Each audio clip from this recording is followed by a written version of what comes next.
Hello students, আমি উষসী চৌধুরী চলে এসেছি আমাদের অপারেটিং সিস্টেমের পরের টপিক নিয়ে। আজকে আমাদের টপিক হলো round robin scheduling algorithm. Round robin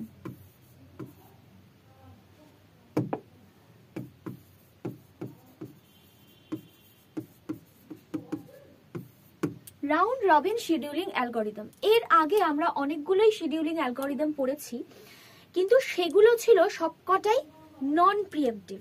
নন প্রিএমটিভ বলতে কোনো একটা প্রসেসকে যদি সিপিইউ কে অ্যালোকেট করা হয় তাকে এক্সিকিউট করবার জন্য, যখনই তাকে অ্যালোকেট করা হচ্ছে সে পুরো তার বার্স্ট টাইম নিয়ে অ্যালোকেট হবে, বার্স্ট টাইম নিয়ে এক্সিকিউট হয়ে যাবে, পুরোটা এক্সিকিউট হয়ে যাবে। এরকম হবে না যে সে চলতে চলতে সে আবার রেডি কিউতে গেল, অন্য কোনো প্রসেস চলে আসলো। এটা হচ্ছে নন প্রিএমটিভ। কিন্তু এই অ্যালগরিদমটা হচ্ছে প্রিএমটিভ অ্যালগরিদম। এখানে মোড হচ্ছে প্রিএমটিভ।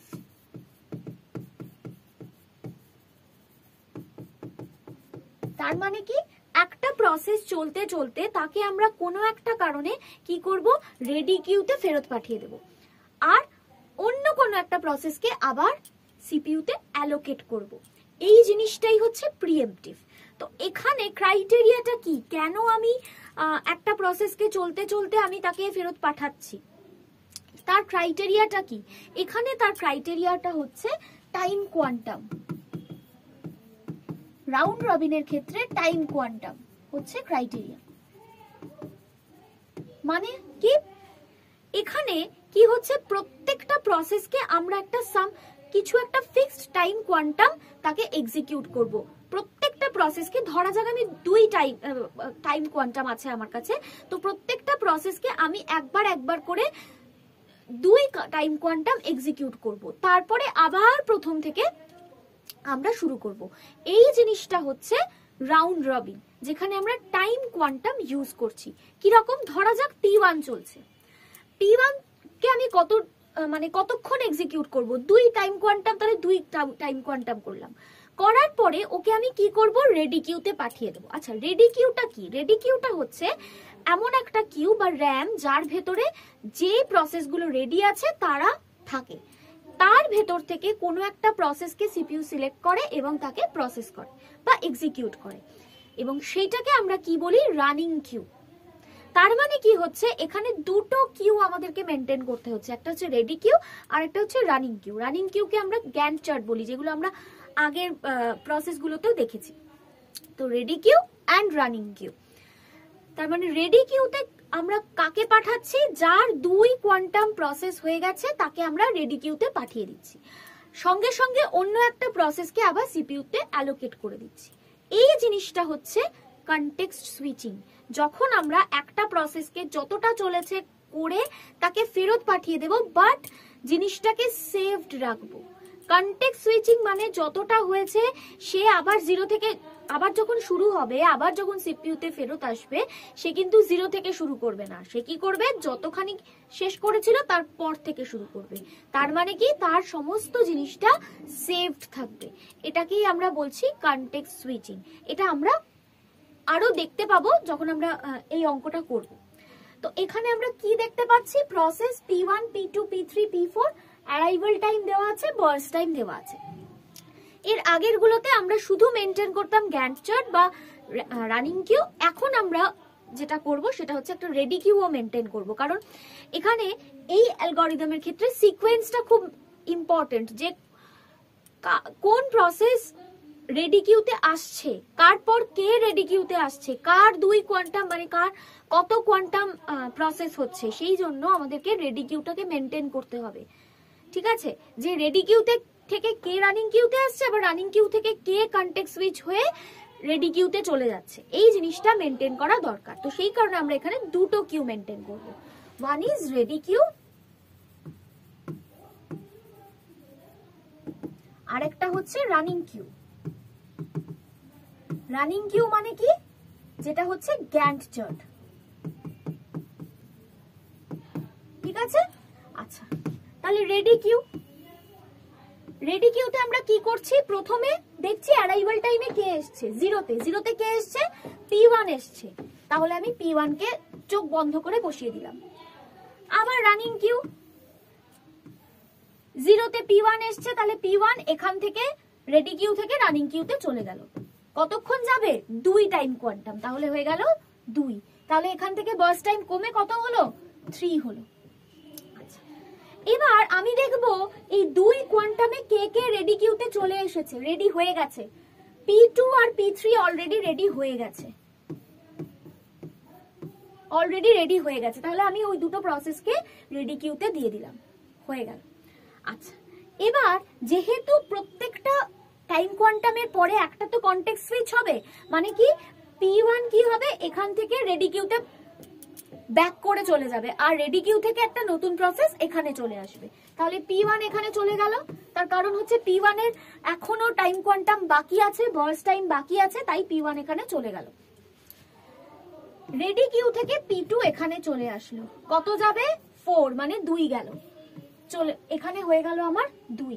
আচ্ছা, 4 টাইম কোয়ান্টামে আমি দেখব আবার কে এসেছে, P4 এসেছে, তাহলে P4 এখানে রেডি কিউতে চলে আসলো। যে একটা টাইম কোয়ান্টাম কমপ্লিট হলো, তার মানে কি আবার এখানে একটা কনটেক্সট সুইচ হবে। আচ্ছা, এখানে একটা কনটেক্সট সুইচ হয়েছে, মানে P1 এখানে ব্যাক করে গেছে, P2 চলে এসেছে, আবার এখানে একটা কনটেক্সট সুইচ হবে। কেন? কারণ একটা কোয়ান্টাম কমপ্লিট হয়েছে, তাহলে P2 এখানে চলে গেল ফেরত, আর এখান থেকে একটা নতুন প্রসেস আসবে P3। কত হলো? 2 কোয়ান্টাম, মানে 6 হয়ে গেল, এটা 0 হয়ে গেল, তার মানে P3 কমপ্লিট হয়ে গেছে। P3 হয়ে গেল আমার 6, ঠিক আছে। আচ্ছা, এখানে কি কনটেক্সট সুইচ হবে না? কেন হবে না? তার কারণ হচ্ছে P3 পেছনে যেতে পারবে না, তার কারণ হচ্ছে P3 কমপ্লিট হয়ে গেছে। তাহলে এখন এখানে কে আসবে? P1 আসবে, রেডি কিউতে পরে যে ছিল সে চলে আসবে। তাহলে কে আসলো? P1। P3 তো কমপ্লিট হয়ে গেছে, সেই জন্য ওকে আর আমি ফেরত পাঠাতে পারছি না, কিন্তু পরের যে প্রসেস আছে সে রেডি কিউ থেকে এখানে চলে আসলো। P1 তাহলে কত হলো? 2 চলে গেল, তাহলে 1, ঠিক আছে। আচ্ছা, এইবার কে আসবে? 8 কে আসবে, তার মানে P4 আসবে। P4 এর কত টাইম কোয়ান্টাম? আমার 2 চলার কথা, কিন্তু আছে 1, তাহলে আমাকে এখানে 1ই দিতে হবে, তাহলে হয়ে গেল 9। এবার কে কে বাকি আছে আমাকে একটু দেখতে হবে।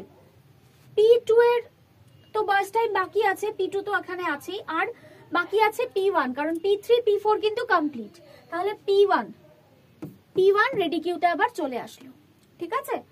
কারণ বাকিরা কমপ্লিট, আর বাকিদের নিয়ে সমস্যা নেই, শুধু P1 এরই একটু বাকি আছে, তাই জন্য আমি P1 কে রেডি কিউতে চলে নিয়ে আসলাম। এবার P2 চলে আসবে রেডি কিউ থেকে রানিং কিউতে, তাহলে P2 9 আর 2 এ হচ্ছে 11, আর আবার P1 চলে আসবে। P1 এর কত বাকি আছে? 1 বাকি আছে, তাহলে 1, তার মানে হয়ে গেল 12, ঠিক আছে। তো এই হয়ে গেল আমাদের গ্যান্ট চার্ট। আচ্ছা, এবার হচ্ছে আমাদের এই 4টে জিনিস বার করতে হবে। কমপ্লিশন টাইম, P1 কোথায় কমপ্লিট হয়েছে? 12 এ। P2 কোথায় কমপ্লিট হয়েছে? 11 এ। P3 কোথায় কমপ্লিট হয়েছে? 6 এ। P4 কমপ্লিট হয়েছে 9 এ। আচ্ছা, এবার হচ্ছে টোটাল টার্ন অ্যারাউন্ড টাইম, সেটা হচ্ছে completion time minus arrival time. Completion time minus arrival time, 12 minus 0 12, 11 minus 1 10, 6 minus 2 4, 9 minus 4 5। Waiting time হচ্ছে TAT minus BT burst time. TAT 12 minus 5, মানে প্রথম বার্স্ট টাইমটা হবে 12 minus 5 7, 10 minus 4 6, 4 minus 2 2, 5 minus 1 4। এবার হচ্ছে response time হচ্ছে ফার্স্ট টাইম সিপিইউ কে কখন পেয়েছে মাইনাস অ্যারাইভাল টাইম। তাহলে P1 এর ক্ষেত্রে 0 minus 0 0, P2 এর ক্ষেত্রে 2 তে ফার্স্ট পেয়েছে 1, 2 minus 1 1, P3 এর ক্ষেত্রে 4 এ ফার্স্ট পেয়েছে 4 minus 2 2, আর P4 এর ক্ষেত্রে ফার্স্ট পেয়েছে 8 এ, তাহলে 8 minus 4 4। এই হয়ে গেল কিন্তু আমাদের total turn around time, waiting time আর রেসপন্স টাইম। যদি অ্যাভারেজ চাই, ধরা যাক অ্যাভারেজ ওয়েটিং টাইম, তাহলে কি করতে হবে, এই ওয়েটিং টাইম গুলোকে অ্যাড করে divided by number of processes, 4টে প্রসেস তার মানে ডিভাইডেড বাই 4 করতে হবে। রেসপন্স টাইমের ক্ষেত্রেও ঠিক সেম। ঠিক আছে, আশা করি বোঝা গেছে। চলে যাব পরের ভিডিওতে।